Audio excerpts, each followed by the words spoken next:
La nuit enveloppait toujours la forêt d'un silence feutré, seulement troublé par le crépitement des bûches dans le feu de camp. Sa lueur orangée éclairait les traits rudes de l'orque et le visage calme et pensif de l'elfe. Burgul passa une main lasse sur sa barbe naissante, humant l'odeur de la résine, de la graisse et de la viande grillée. Le lièvre, suspendu à la broche, devenait de plus en plus appétissant. L'orque était affamé et son humeur s'assombrissait à chaque minute. « Drivas, dépêche-toi! J'ai tellement faim que je pourrais te dévorer !» grogna Burgul sans quitter le feu des yeux. Drivas jeta un bref regard à son ami et retourna à son occupation. Ses gestes étaient précis ici, souhaités précis et soignés, comme ceux d'un maître accomplissant un art longuement perfectionné. Il retourna la carcasse du lièvre pour qu'elle rôtisse uniformément, puis regagna sa place. « Encore un peu, Burgul, » répondit calmement l'elfe, en rassemblant ses cheveux en une queue de cheval serrée. « Patience !» L'orque renifla, traçant du bout de sa hache des motifs sur la terre humide. Il dessinait avec application des figures rappelant des runes complexes. Son visage anguleux s'éclaira d'un faible sourire lorsque le dernier trait ferma le cercle. « Je n'aime pas attendre. À ton avis, pourquoi cette nuit est-elle si silencieuse? Même les loups n'hurlent pas. Il y a quelque chose qui ne me plaît pas là-dedans, dit-il en regardant l'elfe. Le silence signifie que rien ne vient contrarier nos plans, répondit Drivas, les yeux fixés sur le feu. L'air ambiant devint plus dense, comme si la forêt retenait son souffle, en attente. Les braises crépitaient, le feu dansait, projetant des étincelles vers le ciel. L'orque sortit de son sac une petite bourse en cuir et en dispersa le contenu sur le sol détrempé. Il observe en silence les petites pierres former des lignes nettes autour du feu de camp. « Qu'est-ce que c'est que ces tours de passe-passe » demanda l'elfe en haussant un sourcil. « Une protection. On ne sait jamais. » « Après tout, c'est la lune de sang dans le ciel, répondit Burgul. J'ai entendu dire que les loups-garous ne manquent jamais de telles nuits, et nous voilà, toi et moi, juste comme un appât pour eux. Drivas ne répondit rien, mais son regard s'adoucit légèrement. La viande était prête. Ils partagèrent la carcasse en deux et commencèrent leur repas. L'orque engloutissait la viande avec voracité sans se soucier des os, tandis que l'elfe mangeait lentement, par petites bouchées. Leurs manières à table différaient grandement, mais cela n'entravait en rien leur compréhension mutuelle. « Et qu'en est-il de cette fillette ?» demanda soudain Burgul en s'essuyant le visage avec sa manche. « Tu as vu son corps toi-même. » Drivas reposa le morceau qu'il n'avait pas terminé et regarda son ami.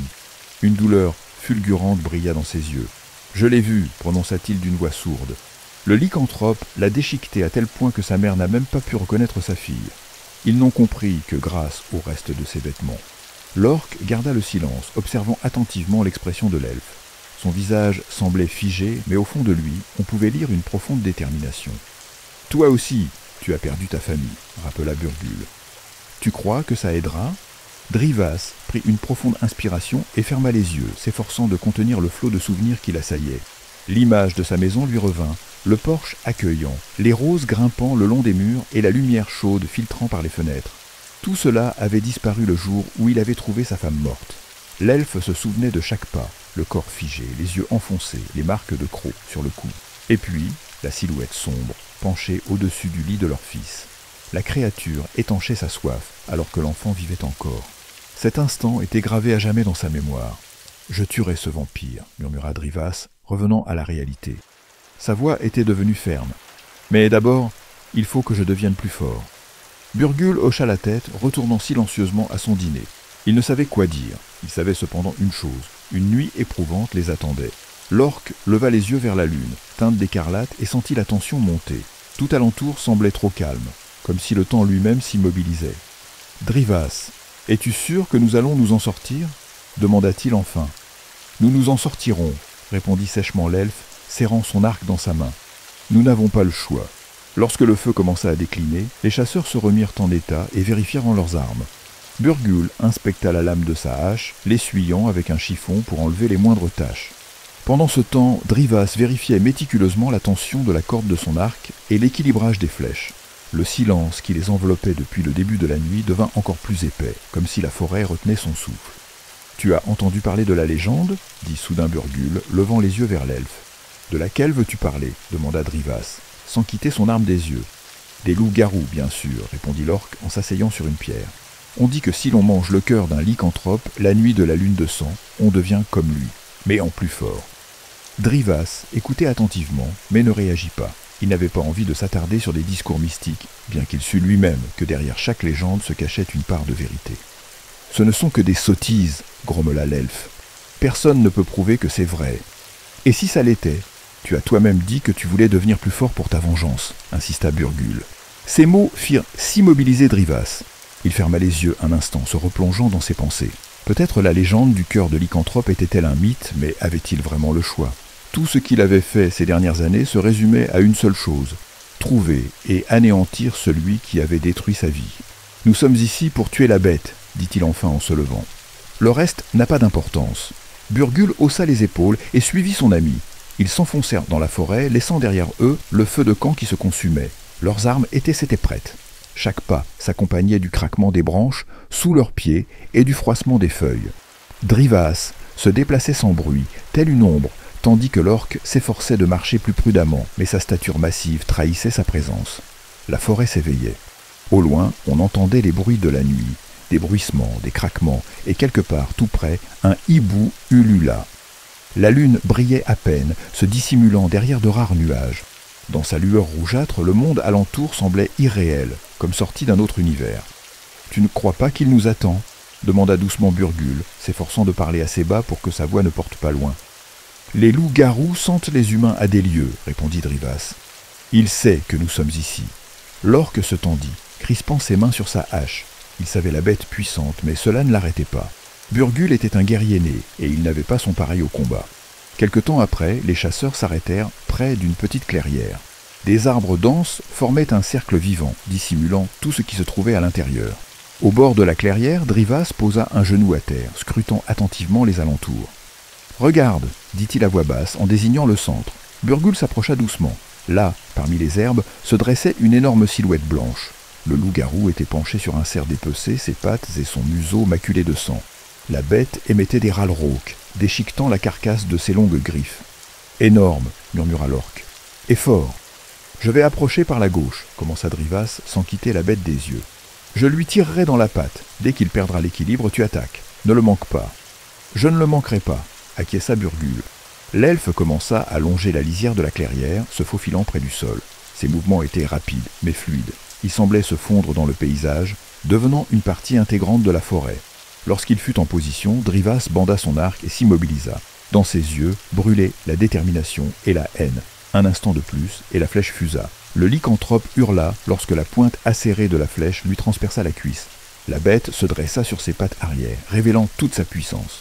Ses yeux rouges flamboyèrent de fureur. Drivas ne lui laissa pas le temps de reprendre ses esprits. Une autre flèche se ficha dans son jarret, faisant perdre l'équilibre à la créature. « Maintenant » cria-t-il. Burgul, poussant un cri de guerre, chargea. La lame de sa hache étincela au clair de lune.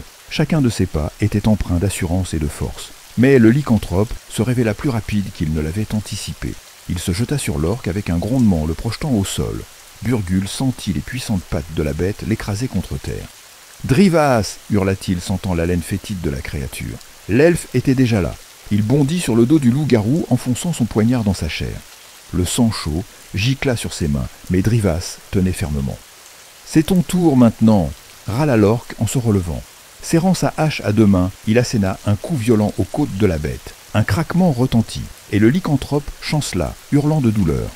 Drivas sauta à terre, posa le poignard prêt. Le loup-garou se tenait face à eux, tremblant de souffrance, mais toujours prêt au combat. « Je vais en finir, » dit l'elfe. « Tu es sûr » demanda Burgul. « Tais-toi et écarte-toi » trancha Drivas. L'orc recula, mais garda néanmoins sa hache en main. Le lycanthrope bondit, découvrant ses crocs, mais Drivas était prêt. Il esquiva au dernier instant et porta un coup précis avec son poignard. La lame pénétra dans la tempe de la bête, transperçant son cerveau. Le corps du loup-garou s'effondra sur le sol. Tout était terminé. La forêt retomba dans le silence. Seule la respiration haletante des chasseurs troublait le calme de mort.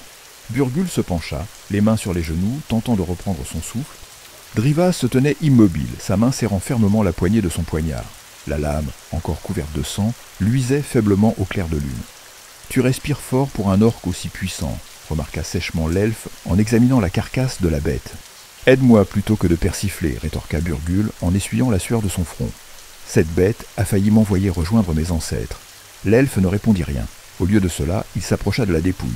Le lycanthrope paraissait encore redoutable, même dans la mort. Ses griffes semblaient plus longues que les mains de l'elfe, et ses crocs auraient pu percer le métal. « Il était plus fort que je ne l'avais prévu », prononça Drivas en s'accroupissant près du corps. « Tu sous-estimes les loups-garous. Même blessés, ils restent dangereux. Je sais, mais celui-ci était particulier. » L'elfe commença à examiner les blessures de la bête. Ses doigts glissaient sur les déchirures sanglantes de la peau, tandis qu'il cherchait quelque chose qui pourrait confirmer ses soupçons. « Aide-moi à le retourner, dit-il en regardant l'orque. Burgul s'approcha à contre-cœur. Saisissant les épaules et les pattes de la bête, ils retournèrent la carcasse avec difficulté.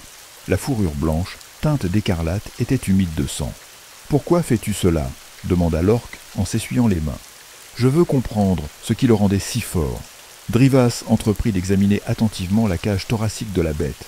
Ses doigts palpaient chaque os, chaque nœud musculaire. « Peut-être que ça suffit maintenant » lança Burgul, l'irritation perçant dans sa voix. « Nous l'avons déjà tué. »« Ce n'est pas suffisant » répondit froidement l'elfe. Burgul soupira et se détourna. Il ne comprenait pas ce que Drivas cherchait exactement, mais il savait qu'il était inutile de discuter. L'orque reprit sa hache et commença à découper des morceaux de la peau. La fourrure blanche, douce et épaisse, constituait un trophée de grande valeur. « Ça vaut une fortune » murmura-t-il en pliant soigneusement la peau prélevée. Soudain, Drivas se figea. Ses doigts avaient touché quelque chose de dur sous la peau de la bête. Il sortit rapidement son poignard et commença à inciser la chair avec précaution. « Qu'y a-t-il » s'inquiéta Burgul en s'approchant. L'elfe ne dit rien, jusqu'à ce qu'il extrait de la blessure un objet étrange. C'était un petit éclat de métal, ensanglanté et couvert de rouille. « Ce n'est pas possible » chuchota Drivas, examinant attentivement sa trouvaille. « Qu'est-ce que c'est ?»« Cet éclat, c'est une amulette ancienne. On l'utilisait pour les malédictions. » Burgul fronça les sourcils. « Tu penses que quelqu'un a délibérément renforcé cette bête ?»« Oui, » répondit fermement Drivas. « Quelqu'un l'a créé ainsi. » L'elfe glissa l'éclat dans une petite bourse en cuir et l'attacha à sa ceinture. « Cela change beaucoup de choses, » prononça-t-il. Burgul ne répondit rien. Il sentait que Drivas en savait plus qu'il ne le disait, mais décida de ne pas poser de questions superflues. Il retourna plutôt à sa tâche, découpant les derniers morceaux de peau. « Drivas, comptes-tu emporter son cœur » demanda-t-il sans se retourner. L'elfe s'immobilisa.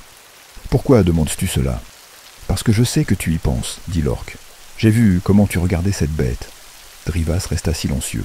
Lui-même ne parvenait pas à expliquer ce qui l'avait poussé à envisager cela. Peut-être était-ce la légende racontée par Burgul, ou peut-être quelque chose de plus profond, le sentiment que sa force était encore insuffisante. « Je ferai ce que je dois faire, » prononça-t-il enfin. L'orque eut un petit rire sec. « Tu as toujours été têtu. » Une fois le dépeçage terminé, les chasseurs ranimèrent le feu. La lumière des flammes projetait de longues ombres, rendant leur silhouette encore plus intimidante. Drivas sortit son poignard et commença à ouvrir lentement la cage thoracique de la bête. « Que fais-tu » demanda Burgul, bien qu'il connût déjà la réponse. L'elfe extirpa le cœur du lycanthrope. Il était encore chaud, sa surface luisait à la lumière du feu. « Tu crois vraiment que ça va marcher » demanda l'orque, observant son ami. « Je ne sais pas » répondit honnêtement Drivas. « Mais je n'ai pas d'autre choix. » Il porta le cœur à ses lèvres et prit la première bouchée. Le sang chaud coula le long de son menton, laissant des traînées rouges.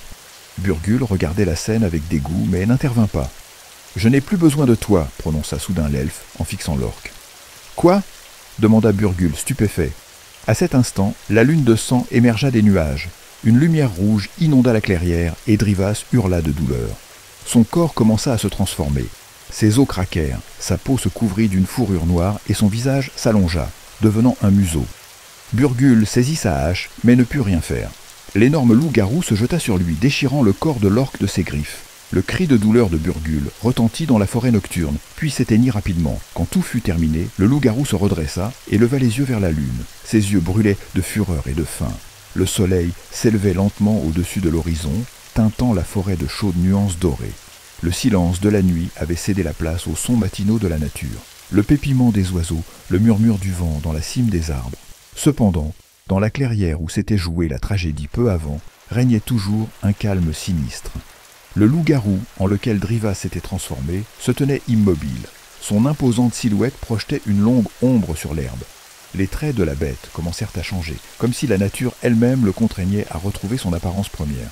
La fourrure s'éclaircit, les griffes se rétractèrent, et le museau allongé reprit peu à peu la forme du visage elfique. Drivas s'effondra à genoux.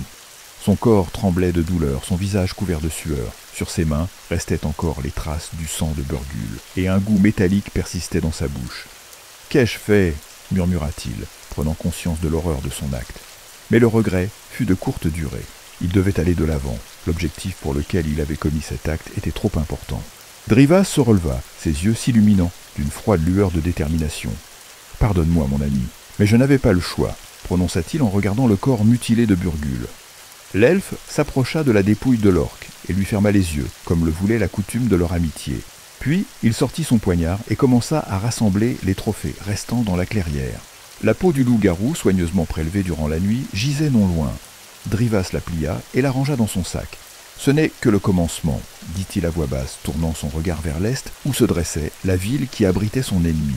Ayant rassemblé tout le nécessaire, il contempla à nouveau le champ de bataille. Ici ne restaient pas seulement les traces de leur combat, mais aussi des fragments de son passé, auxquels il n'y avait désormais plus de place. Drivas s'engagea dans la forêt. Ses mouvements étaient devenus plus rapides, ses sens plus aiguisés. Il entendait le froissement de chaque feuille, sentait l'odeur de la rosée matinale.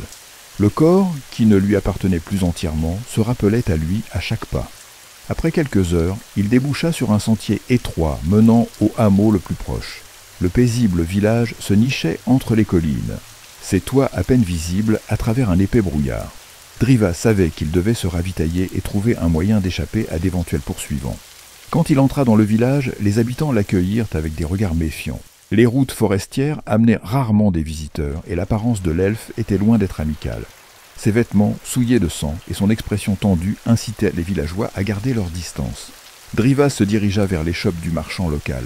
Le vieil homme, assis derrière son comptoir, remarqua son approche et fronça les sourcils. « Que désires-tu, voyageur » grommela-t-il sans lever les yeux. « De la nourriture et de l'eau » répondit sobrement l'elfe, déposant quelques pièces d'argent sur le comptoir.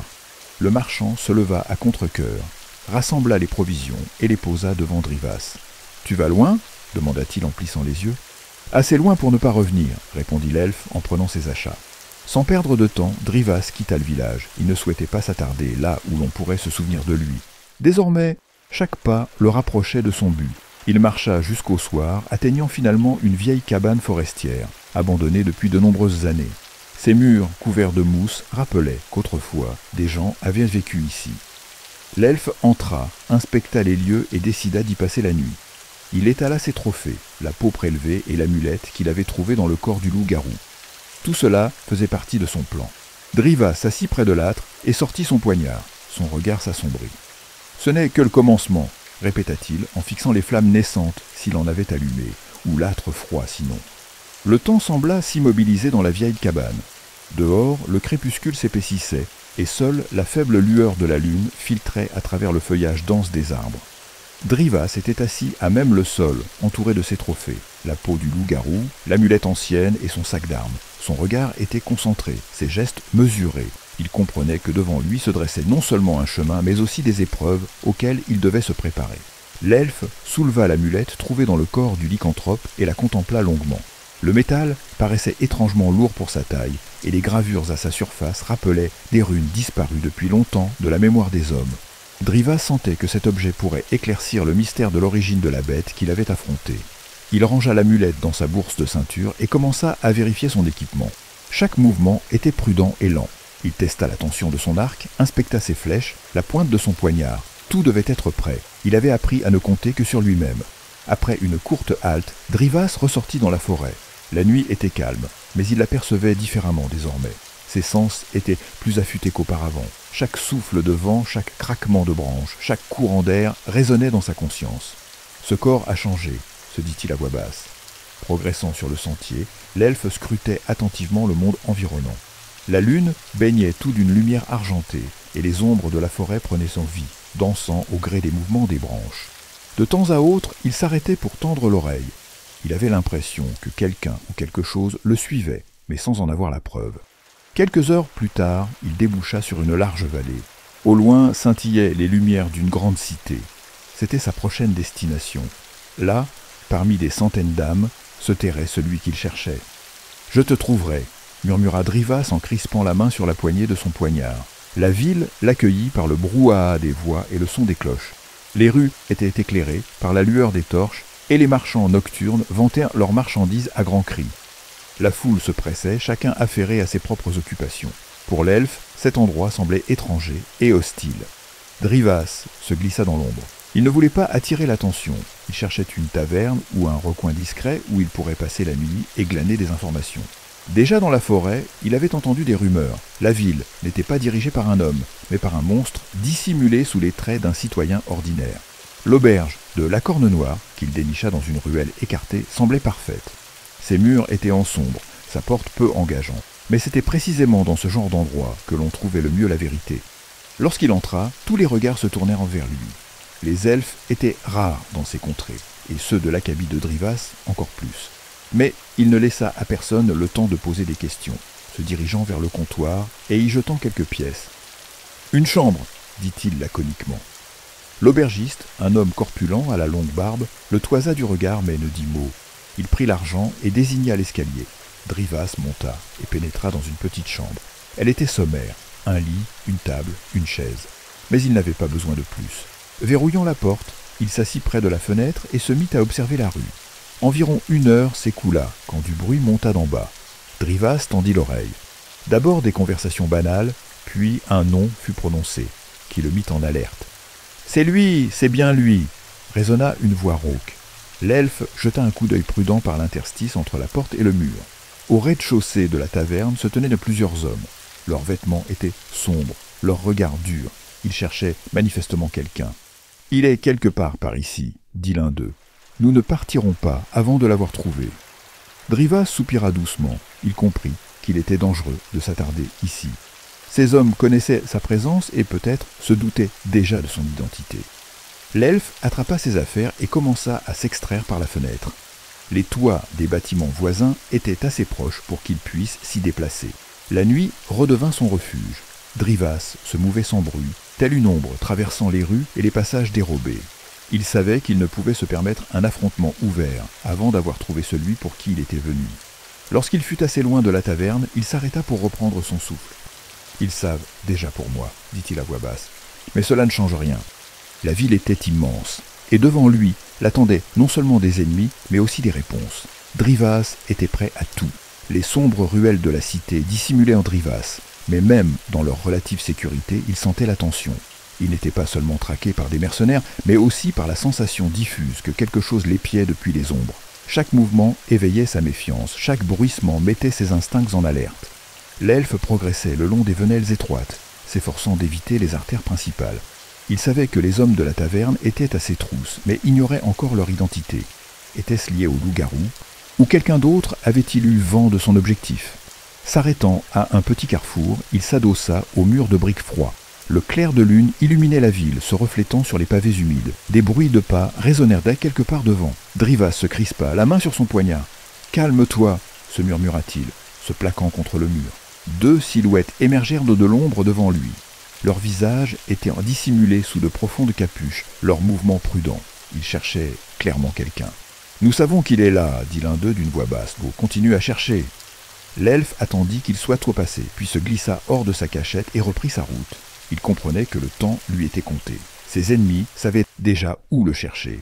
À l'aube, Drivas atteignit le vieux quartier de la ville, connu pour ses bâtiments délabrés. Peu de gens y vivaient, et ceux qui restaient ne posaient mot pas de questions. Pour l'elfe, cet endroit devint un refuge temporaire. Il trouva un entrepôt abandonné, dont la porte ne tenait plus que par un gond. L'intérieur empestait encore l'humidité et la pourriture. Des débris de caisses en bois jonchèrent les coins et une épaisse couche de poussière recouvrait le sol. Mais l'endroit était idéal pour se cacher un temps. Drivas alluma une petite lanterne et inspecta les lieux. Son regard s'arrêta sur une vieille table qui, malgré l'état de délabrement, se tenait encore contre un mur. Il sortit de son sac la peau du loup-garou et l'étala sur la table. Sa douceur contrastait avec la surface rugueuse du bois. « Ce n'est que le commencement », marmonna-t-il en sortant l'amulette. L'amulette était la clé. Drivas le savait.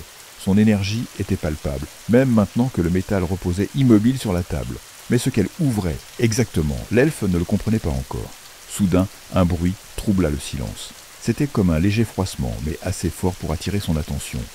Drivas éteignit instantanément sa lanterne et se dissimula derrière des caisses. Le bruit se rapprochait. Quelqu'un avait pénétré dans l'entrepôt. Drivas scrutait l'obscurité, essayant de déceler le moindre mouvement. « Nous savons que tu es là », résonna une voix. L'elfe ne bougea pas. Il savait que la moindre erreur pouvait lui être fatale. Le craquement d'une lame de plancher indiqua que quelqu'un approchait. Drivas attendit encore un instant, puis jaillit brusquement de sa cachette et frappa. Son poignard fendit l'air, manquant de peu une silhouette encapuchonnée.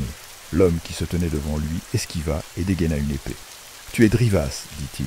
Nous sommes venus pour toi. »« Qui êtes-vous » demanda l'elfe, se préparant au combat. « Tes ennemis, » répondit l'homme en chargeant. Le combat fut bref et violent. Drivas, usant de ses sens aiguisés, anticipait les mouvements de son adversaire. Chaque coup d'épée était paré par son poignard et l'agilité de l'elfe lui permettait d'éviter les attaques directes. Cependant, l'ennemi se révéla compétent.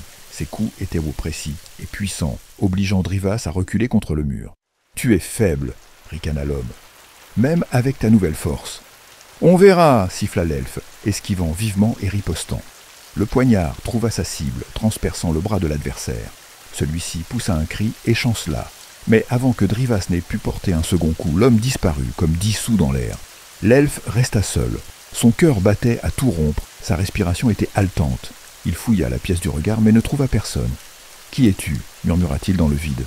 Son ennemi était parti, mais cela ne signifiait pas que le danger était écarté. Il savait maintenant avec certitude qu'on le traquait.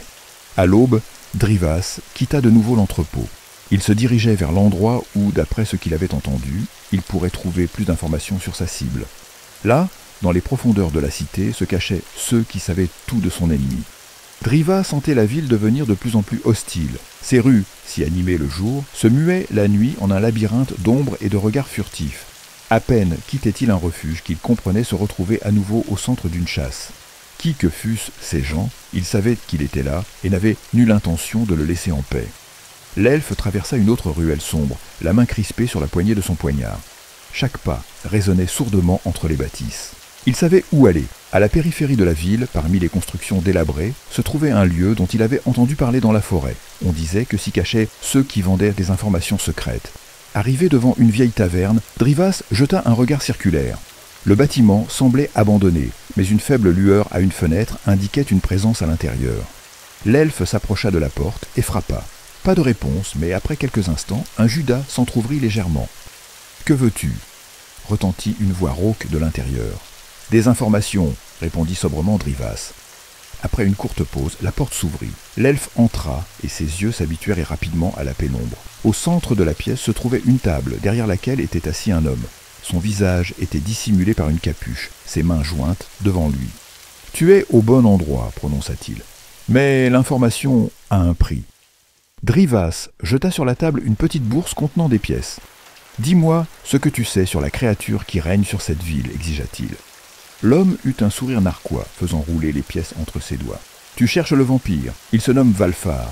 C'est une créature ancienne qui se cache ici depuis des décennies. Il contrôle tout ce qui se passe dans la ville.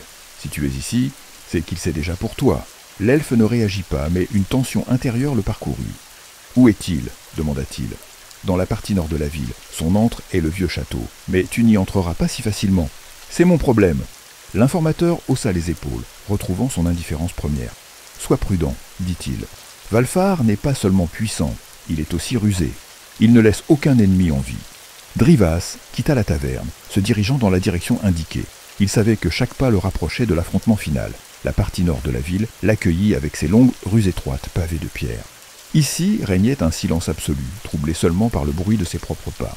Quand le château apparut à l'horizon, Drivas s'arrêta. Ses murailles s'élevaient au-dessus de tout le reste, couvertes de taches séculaires et de fissures. Il ne s'était pas trompé, c'était bien l'antre de Valfar. L'elfe fit le tour du château, cherchant une entrée. Les portes principales étaient bien verrouillées, mais derrière l'une des courtines, il aperçut une fenêtre, assez large pour qu'on puisse s'y introduire. Il escalada le mur utilisant ses nouvelles forces. Même de telles épreuves lui semblaient désormais plus faciles. Une fois à l'intérieur, il se retrouva dans un long corridor éclairé par de faibles torches. L'air était lourd, imprégné d'une odeur de moisissure et de quelque chose d'autre, désagréable mais familier. Drivas avançait sans bruit, comme une ombre, prêtant attention à chaque son. Il savait que dans ce château se cachait non seulement Valfar, mais aussi ses serviteurs. Quelques minutes plus tard, il atteignit une grande salle. En son centre se dressait un trône massif, sculpté dans un bois sombre. Sur le trône était assise une silhouette, mais elle était si immobile que Drivas crut un instant avoir affaire à une statue. « Te voilà enfin !» retentit une voix qui fit se tendre l'elfe. La silhouette sur le trône se leva. Valfar, l'ancien vampire, se tenait devant lui. Son visage était pâle comme la neige, et ses yeux brillaient d'une lueur pourpre. « Je t'attendais, Drivas, dit-il. Tu es devenu plus fort, mais le sauras-tu assez ?»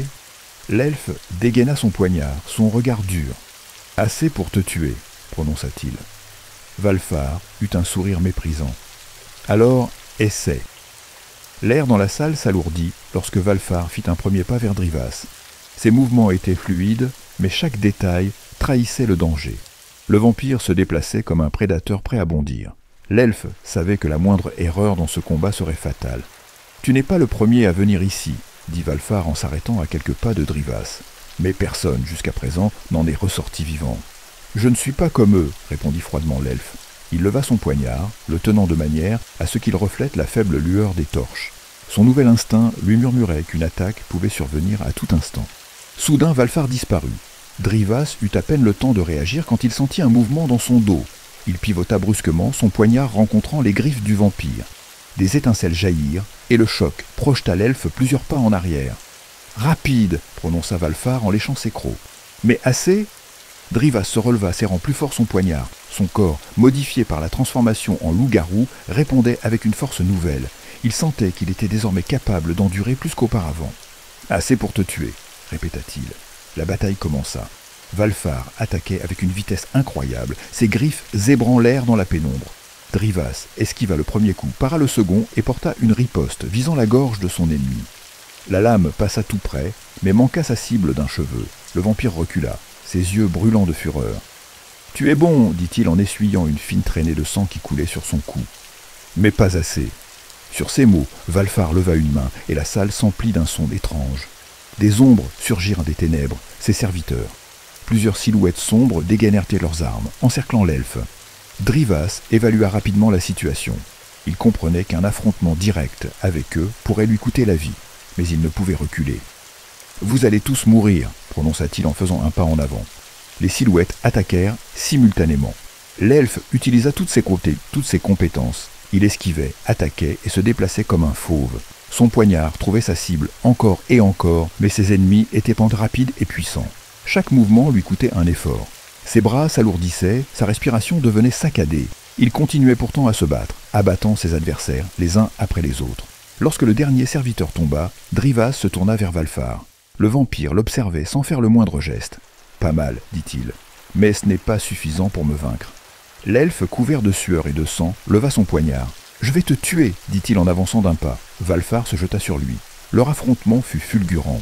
Les griffes du vampire se heurtèrent à la lame de l'elfe, les coups s'enchaînant. Le son de l'acier et des os brisés résonnait dans la salle, les torches vacillaient sous la tension qu'il créait. Drivas utilisa tout ce qu'il avait. Son nouvel instinct, ses réflexes décuplés, la fureur du loup-garou, tout cela fusionna en un seul élan. Il comprenait que c'était sa seule chance de vaincre. Et soudain, il porta un coup qui perça la garde de Valfar. La lame s'enfonça profondément dans la poitrine du vampire, le faisant chanceler. « Ce n'est pas la fin !» râla Valfar en tentant d'arracher le poignard. « Pour toi, si !» répondit Drivas en retirant son arme et en portant le coup final. Le vampire s'effondra. Son corps heurta lourdement le sol et la lumière s'éteignit dans ses yeux. Mais la victoire avait un prix élevé. Drivas se tenait debout, respirant difficilement. Son propre corps était couvert de blessures et ses forces l'abandonnaient. « Il reste la dernière partie du chemin, » murmura-t-il, comprenant que le combat n'était pas encore terminé. La salle était plongée dans le silence. Le corps de Valfar gisait sur les dalles de pierre, le sang du vampire s'étalant lentement autour de lui. Drivas restait immobile, appuyé sur son poignard. Ses blessures le brûlaient. Chaque tentative d'inspirer profondément ravivait la douleur. Il savait que cette victoire lui avait coûté trop cher. L'elfe tomba à genoux, contemplant son ennemi vaincu.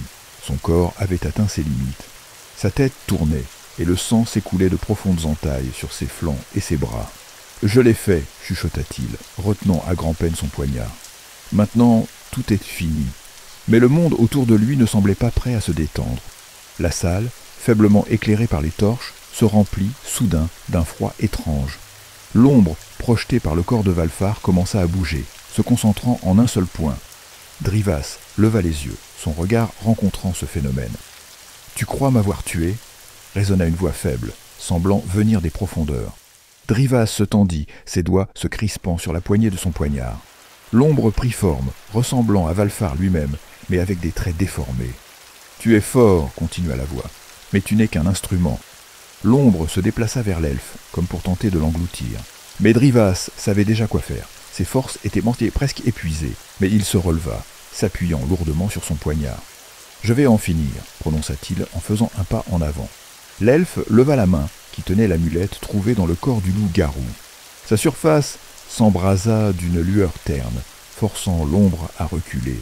« Cette amulette, retentit la voix de Valfar, tu utilises ce qui m'a créé. » Driva n'écoutait pas. Il serra l'amulette plus fort et dirigea sa lumière vers l'ombre. La salle s'emplit d'un grondement sourd, comme si tout l'espace résistait à son action. L'ombre hurla, se tordant, mais ne put résister à l'éclat intense. Quelques instants plus tard, tout était terminé. L'obscurité disparut, ne laissant que le corps blafard de Valfar. L'elfe s'effondra au sol. Ses forces l'avaient définitivement abandonné. Il sentait le froid envahir son corps, mais à l'intérieur régnait une étrange quiétude. « C'est la fin », murmura-t-il, levant les yeux vers le haut plafond du château. À travers une fenêtre brisée, la lumière de l'aube perçait. Les rayons du soleil inondèrent la salle, éclairant tout alentour. Drivas savait que c'était sa dernière aurore. « Je l'ai fait pour eux, dit-il, se remémorant les visages de sa femme et de son fils.